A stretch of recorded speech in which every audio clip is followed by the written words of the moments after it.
Alright, ladies and gentlemen, we're back for another Honkai Star Rail character analysis, and today, well, this is going to be a bit of a longer video, as we're taking a look at two characters in one.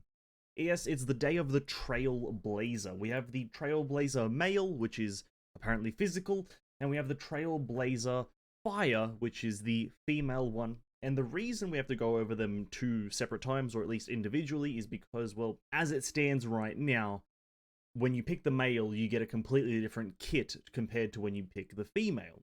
You do get different playstyles, and it's going to be a different outcome depending on what your choice is. Now, in the very long scheme of things, it probably won't matter. You probably may be able to somehow transfer or get some sort of make the male into what the female is, and then vice versa, female into what the male is. So don't worry about that. There may be an option like that as well. But another reason why this won't matter in the long run is that these characters are okay at best. They're not going to be like, these to die for style characters. So don't be too fussed about the kind of whatever it is, like, choosing what's more powerful, yada, yada, yada. Just kind of choose which gender you like more and which visual you like more, because you'll end up using all the gacha characters infinitely more. But regardless, I'm going to be covering the male one first, and that's the one that we're going to get to in just a second. I'll leave a timestamp in the description for the female Trailblazer if you want to just jump to that section if you want to find out about that one. It's going to be down in the description there. And let's get into it. So starting off with the male Trailblazer, he's a physical destruction character. Physical, that's quite nice. And destruction, well, that means general DPS. General just damage dealing, single target AoE. Alright, that out of the way, let's get into it. His skill is quite standard, to be quite frank with you. Deals physical damage equal to a certain percentage of the Trailblazer's attack to a single enemy, and then also any adjacent enemies. There is no damage drop-off. It is the full 137% to both the single target as well as the adjacent enemies. So quite powerful. Going on to his ultimate though, primarily you have mode 1 and mode 2. I'm assuming when you cast it, you're just going to get the option to choose which one you want to use, but mode 1 is your pure single target, and you'll deal physical damage equal to a certain percentage of 480 at the high end of the Trailblazer's attack to a single enemy. That is mode 1. Mode 2 is deal physical damage equal to a certain percentage of the Trailblazer's attack to a single enemy, and physical damage to another certain percentage of the Trailblazer's attack to adjacent enemy. So you have a single target option for your ultimate, as well as a AoE option for your ultimate, which is going to prove to be very good, because, well, here's the thing. This is quite a lot of percentage for single target, and it's a decent amount of percentage guaranteed for AoE. So the ultimate is also rather powerful in my opinion. Going down to the talent, each time the Trailblazer inflicts weakness break on the enemy, the Trailblazer's attack increases by a certain percentage. 22 at the high end. This can stack up to 2 times to a total of 44% attack increase. This is, to be quite frank with you, I'm pretty sure, like, permanent until the battle ends. So you just have to weakness break enemies a total of 2 times, and you get the full damage bonus, which is, quite chunky, to be quite frank with you, from a talent 44% on the high end, and it is a Traveler or, like, a Trailblazer, the main character. So you will be able to get that high end percentage, as the character is going to be mostly freely acquired. So to be quite frank with you, a very powerful talent at that. And then quickly, the technique, immediately heal all allies for 15% of their respective max HP. You have a bit of a healing technique. I'm not sure why this is here. They could have removed this and added something actually useful, but I guess it is like a nice heal, but I guess you should have a healer on your team. But besides the point, you get a heal with the technique. And then dropping down to the first trace, the Trailblazer immediately regenerates 15 energy at the beginning of battle. Quite handy if you're, again, doing consecutive fights over and over again, if you're doing some of the game modes where you have to fight multiple waves of enemies, or rather multiple different, like, fights of enemies. I don't even know how to word it, but it's quite useful. 15 energy, very, very useful in the long run. Trace 2, each stack of the talent increases the Trailblazer's defense by 10%, so on top of the talent giving you a total of 22% on the high end attack per stack, you also get 10% defense per stack, which is also very, very handy, to a total of obviously 20% defense increase. So very, very good for the defensive capabilities. And then the last trace, blast attack of skill or ultimate, deals 25% more damage to the target enemy. Essentially, the actual enemy that is being targeted for your skill and your ultimate, the middle enemy is going to be the one getting this extra 25% damage bonus. The adjacent damage is not being boosted by this 25, which is, to be quite frank with you, very useful, but maybe add a bit of extra percentage there for the adjacent, make it a slightly more useful. That would have been a nice addition, but regardless, you just get a 25% on your single target damage, essentially. And the physical Trailblazer standalone is quite okay. It's just a lot of damage, You don't really provide anything else, really. It's like decent amount of damage. I'm not sure if you're gonna ever really use the character other than that. Pride on here has already released their tier list after the announcement of the launch of the game on the 26th of April. They've given it all Bs all around, which is like understandable. It's nothing here is really blowing me away. There's no consistency increase apart from the energy regeneration from the trace number 1. Yeah, have a bit of an attack increase from your talent, but it's like it's okay. It's 44%. Something a bit more juicier, but a bit more like situational, let's say limited time would be a lot better than a permanent 44. But I guess as a starting character, I'm okay with this. This is your first character that you're gonna start as. You are him. This is you. You are the Trailblazer. So him not being the best is fine in my opinion. But a bit more would have been nice because it just feels like it's gonna go down the same route as the Traveler in Genshin, to where they are just kind of one of the worst characters in that area.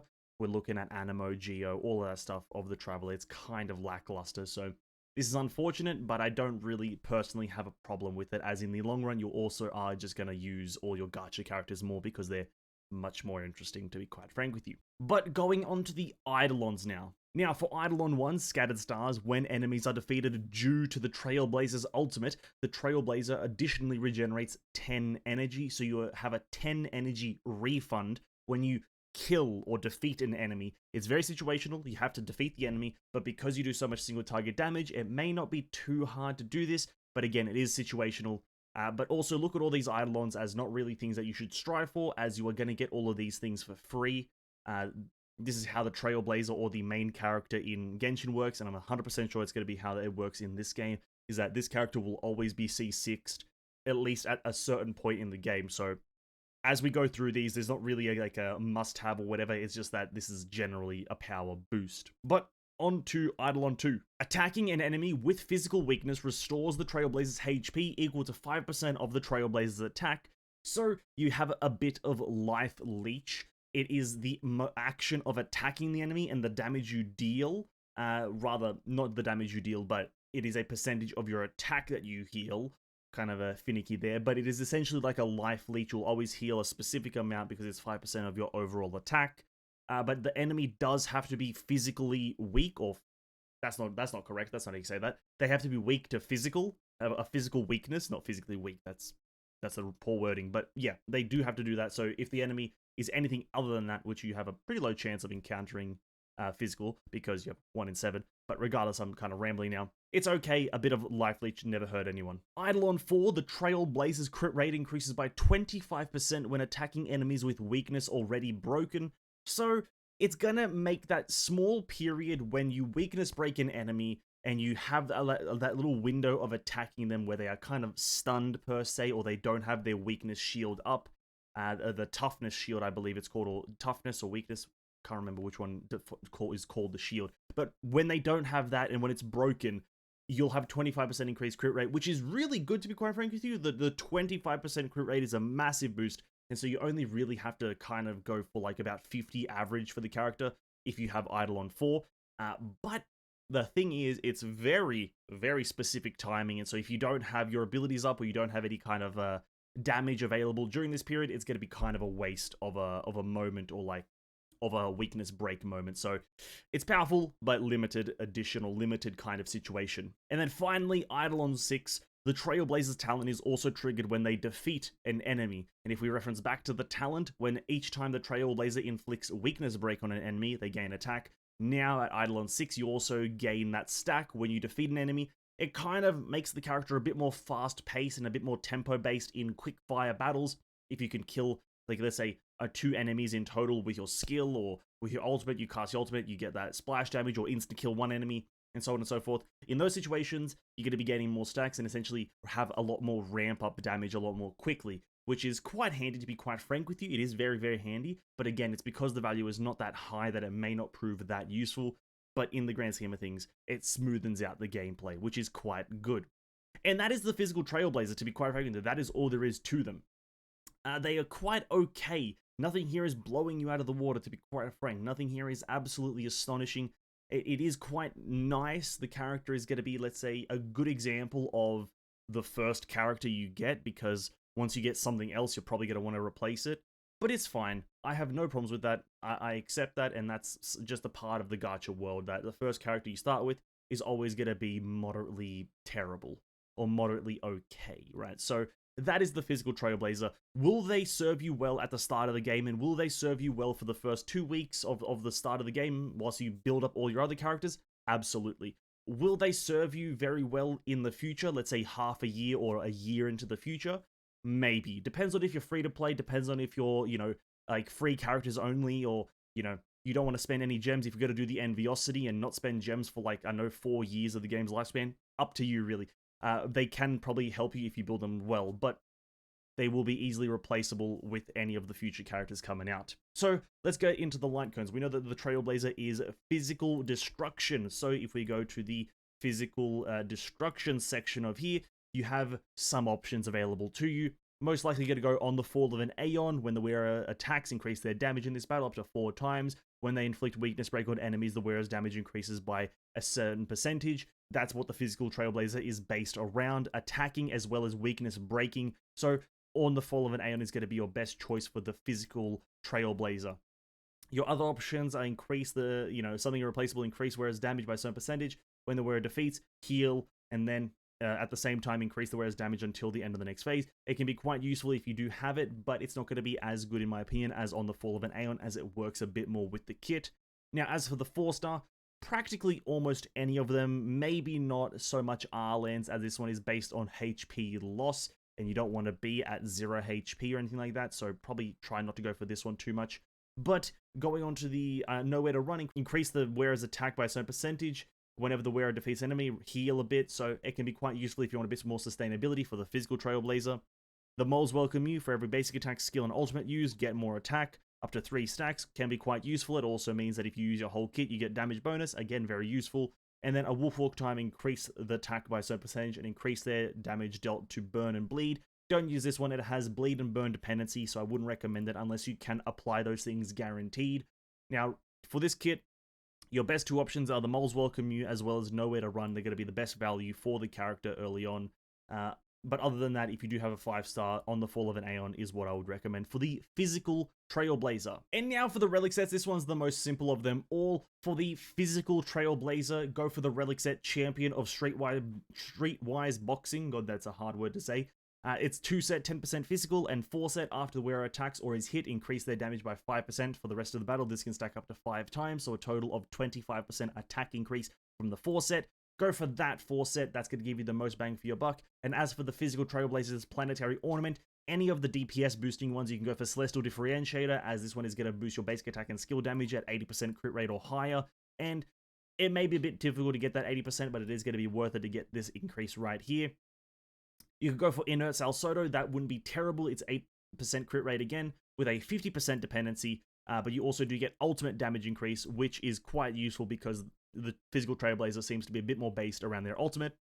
And then the universal one is going to be Space Sealing Station, as this is just going to be a 24% attack increase if you do have 120 speed, because it is 120 speed dependency. Those are going to be my 3 recommendations. I'm not going to go for let's say, a bit more of a supportive build for this character, as they do not have any fundamental support mechanics in them.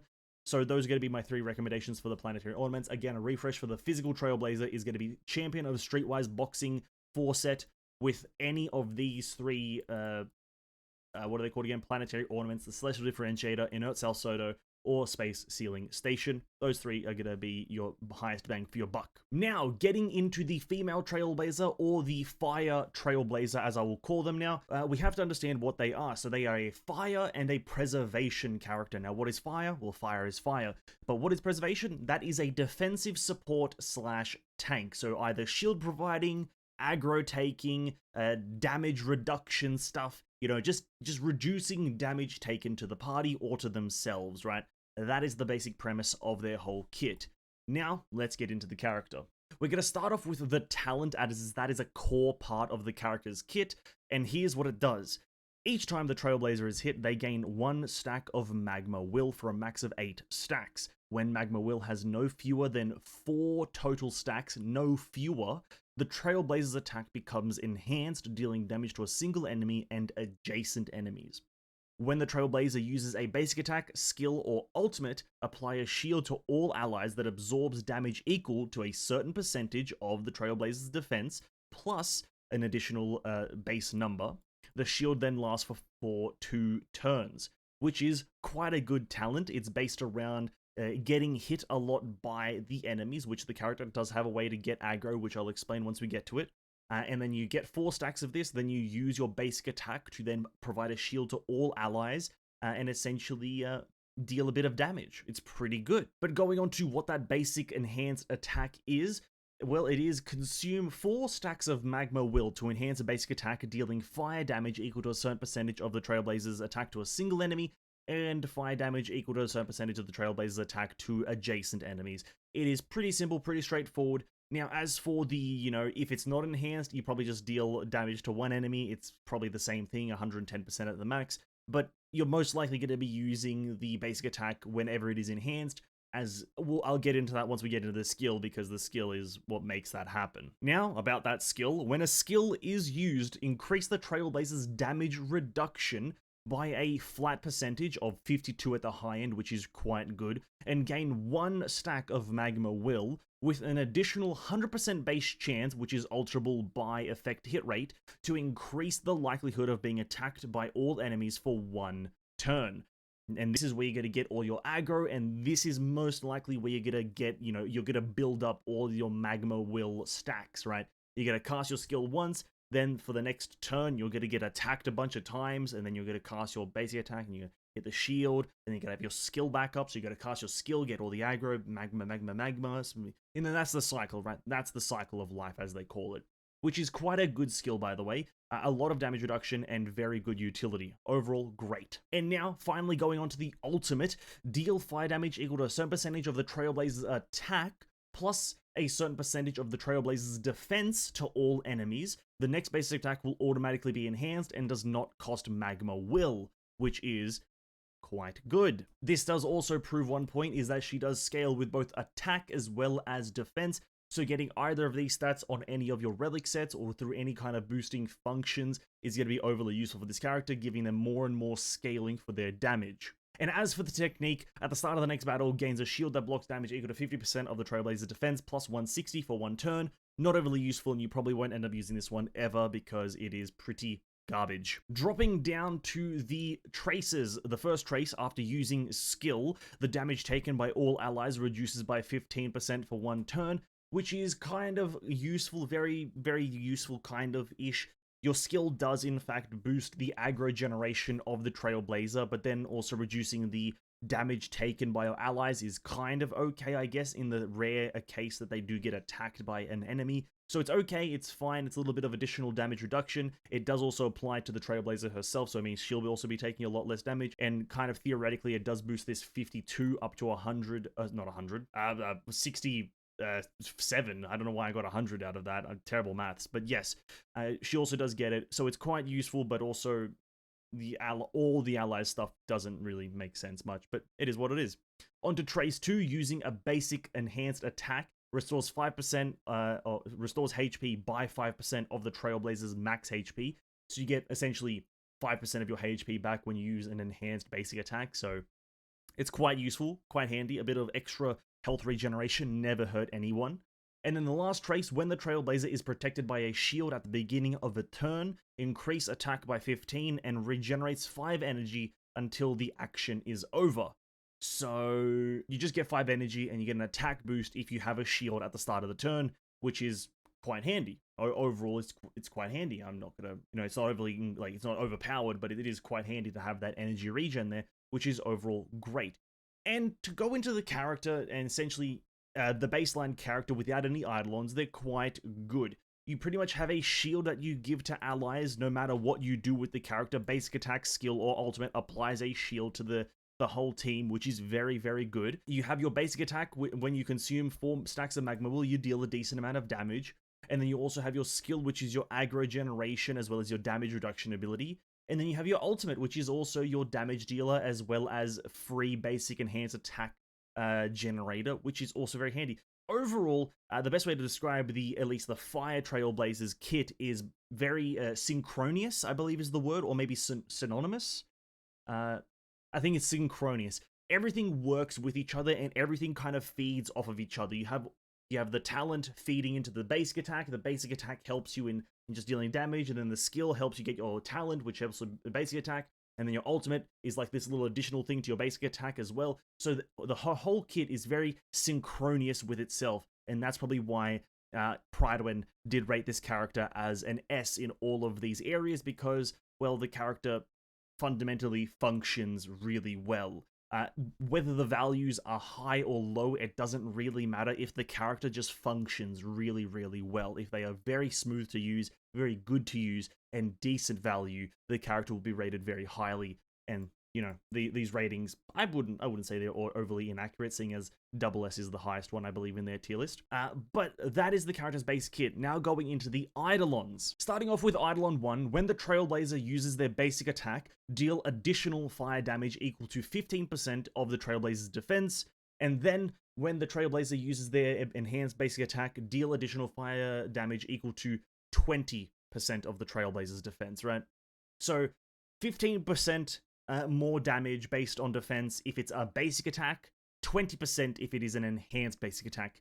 It's just a bit more damage, so it's not going to make the character overly more useful, but it is a bit more damage for a preservation character, which never harms anybody. Eidolon 2, the shield applied to all allies from the Trailblazer's talent will block additional damage equal to 3% of the Trailblazer's defense plus 12, right? Overly useful, by the way, if you're going for a bit more of a tank-based character, a tanky shield provider. If you can get that shield lasting a bit longer in terms of HP value, that'll be very, very good. But it's just an extra 3% scaling with your defense plus 12, which I'm not going to complain about in any way, because having a great shield character has taught me one thing, or rather having a Zhongli in Genshin has taught me one thing, is that a shield character is very valuable. Going on to Eidolon 4, it's quite good. Immediately gain 4 stacks of Magma Will at the beginning of battle. Again, like a lot of things, this is going to be useful in those very specific situations where you're going from battle to battle to battle to battle to battle. It's only useful in those situations where you have to frequently enter a different battle all the time. Other than that, it's just going to give you a nice little bit of ramp up, kind of like into your tempo of your gameplay, essentially, for this character at the beginning of a long-ended battle, essentially. And then Eidolon 6, after using the enhanced basic attack or the ultimate of the character, the Trailblazer's defense increases by 10%, stacks up to 3 times indefinitely. So you want to be using these two things, your enhanced basic attack or your ultimate, as quickly as humanly possible, so you can have your defense be increased by a total of 30% as soon as you possibly can in a long fight. If it is a short fight, doesn't matter that much, but if it is a long-winded fight, getting that extra defense scaling can prove to be very useful, as we've just learned through Eidolon 2, that she has more shield scaling with defense by 3%. So the more defense, the better. And so you kind of want this. But to be quite fair with you, there is a bit of a strategy here, is that just get one enhanced basic attack through a regular kind of Magma Will aggro gain, and then cast your ultimate, which will then give you a free enhanced basic attack. So once you get like 2 stacks, you're guaranteed the third one the next turn. So the gameplay like loop would be quite simple there. And overall, going on to summarizing the character is a lot more powerful than the physical one. It's quite obvious. The Fire Trailblazer does offer a lot more value in terms of her whole kit, its preservation, its shielding, its survivability, as well as damage, whilst the physical one is just damage. But just judging the fire one by itself, it's quite good. Will this be the best preservation character in the game? No, it won't be, right? There's better preservation characters. I would easily argue that Gepard is obviously a better one, right? Because he's a 5-star. But this is a great character to have as your first one, because they have a lot of, again, I'm going to use that word, synchronousness in their whole kit. Everything works with each other and nothing feels out of place with it. And that's probably why when you get this character, if you do choose to play with the fire version of the Trailblazer or the female version of the Trailblazer, it's going to feel a lot better and it's going to feel a lot smoother, as everything it's like a loop. It's like, it's what is it, Ouroboros, I believe is the snake eating its own tail. It feels like that. It feels like a nice synchronous loop in terms of gameplay. For the Fire Trailblazer's light cones, we're going to go to the preservation category, which is, well, what she is, and we have to look at what is available to us. Now, the Texture of Memories is going to be the standard one, which is increase the effect res of the wearer by a certain percentage. If the wearer is attacked and has no shield, they gain a shield. of their max HP for 2 turns. This effect can be triggered once every 3 turns. If the wearer has a shield when attacked, they receive less damage, which is quite good. It kind of works with the character. The effect resistance is going to make it so you don't have dots applied to you. If the wearer is attacking and they have no shield, you gain a shield. It means that when you don't have a shield, you get a shield, which is quite good. Only once every 3 turns. And then the last part is when you do have a shield, though, you take less damage. That kind of also does work with the character, as she does apply a shield to the whole party whenever she does anything with her kit, attack, skill, ultimate. Whatever you do, you'll get a shield. And so this part is actually quite handy when the character also does get the aggro buff from her skill. So overall, Texture of Memories is going to give you some high value. As for Gepards, increase the wearer's defense and affect hit rate by a certain percentage. That defense is going to be the only thing that's really applicable to the character, because the Trailblazer Fire version doesn't really need affect hit rate, but the defense is quite a nice boost. And then increase the chance of the wearer being attacked by enemies. That's another great thing to get on the character, and so Gepards is going to be slightly ahead of Texture of Memories, because, well, you want a permanent aggro boost instead of a situational aggro boost, so the character is attacked more frequently. When the wearer is attacked, increase their defense by an additional amount until the end of the wearer's turn. This one is also very good, and out of the 5 stars, the Moment of Victory, Gepard's signature is going to be your best in slot for Trailblazer Fire, or the Fire Trailblazer, because of those few things. The defense boost, the aggro boost that's permanent, as well as the extra defense boost. That's going to be the best stuff for you in the 5-star category. As for the 4-star category, you got some choices, right? Increase the wearer's defense by a certain percentage. After ending battle, increase the damage resistance of all allies by a certain percentage. Effects of the same type cannot stack. This one is a standard one. It's a defense boost. It's essentially a scaling boost. Your shields essentially will be scaling higher, and your damage reduction will scale higher because you have defense, but that's all it provides, so it's quite standard. Landau's Choice, the wearer is more likely to be attacked, but damage taken is reduced by a flat percentage. This one, again, is also very good for the pure reason of the aggro boost, as well as just a flat damage reduction. Now, this does mean that your general scaling with your shields and your damage is going to be kind of lower compared to other light cones, but you do get that small aggro boost as well as a flat damage reduction to the character, which is overly, I would say, more useful than a scaling increase, because if they can take all the damage as a preservation character, they've done their job. But that's that one. And then this is me. Increase the wearer's defense by a certain percentage. Increase the damage of the wearer when they use their ultimate by a certain percentage of the wearer's defense. This effect can only apply 1 time per target enemy. Don't choose this one. I don't think it's that great. You just get a defense boost, and that last part is not overly useful in my opinion. You get a damage increase based on your defense. I wouldn't classify it as great. If you had a choice of one of these 2 or one of these 3, go for probably Day 1 of My New Life or Landau's Choice. They're probably going to give you the most bang for your buck there for the Fire Trailblazer. And now for the relic sets, this one's the most simple of them all. And then for the Fire Trailblazer, the Preservation Trailblazer, you have a choice of a few of them. And the 2 that I'm going to mainly talk about is Guard of the Wuthering Snow, as well as the Knight of Purity. These 2 are your tank options. Now, if you want raw damage reduction for the actual Trailblazer themselves, right? If you want raw damage reduction for them, you're going to go for Guard of the Wuthering, as this will reduce damage taken by a flat 8%, and then force it at the beginning of the turn. If the wearer's HP is equal to or less than 50 of their max HP, restore HP equal to 8% of their max HP and 5 energy. This one's also going to boost your fluidity in terms of your gameplay and give you a bit of HP restoration on top of the HP restoration that you already have through a talent, I believe. And this one's going to be if you want the actual character themselves to be a bit more tanky. If you want the character to be a bit more higher scaling and provide defense to the whole team a bit more, you're going to go with Knight of Purity Palace, because this one increases your defense, right? You get a 12% defense increase, i.e. increasing your scaling with your shield. And then also the Forset, increase the max damage that can be absorbed by the shield created by the wearer by 20%, making the shield that the Fire Trailblazer does apply stronger. This one's going to be the one if you want to have the character be a party character, a group character defending the party. Knight of Purity Palace Forset is the choice. If you want the character just themselves to be tanky, go for Guard of Wuthering Snow, as it does give better stuff overall. That is the relic sets. For planetary ornaments, it's not too difficult of one. You can go for the defense one. That's going to be my final choice. Increase the wearer's defense by 15%. When the wearer's effect hit rate is 50% or higher, gain an extra 15%. In my opinion, that's the only thing that you should try to go for, as it is what the character needs. Defense. So, a quick refresh for the Fire Trailblazer. Pure defense for the character, Guard of Wuthering Snow. If you want the character to be a bit more team-orientated and higher shield scaling and higher scaling in general, Knight of Purity Palace.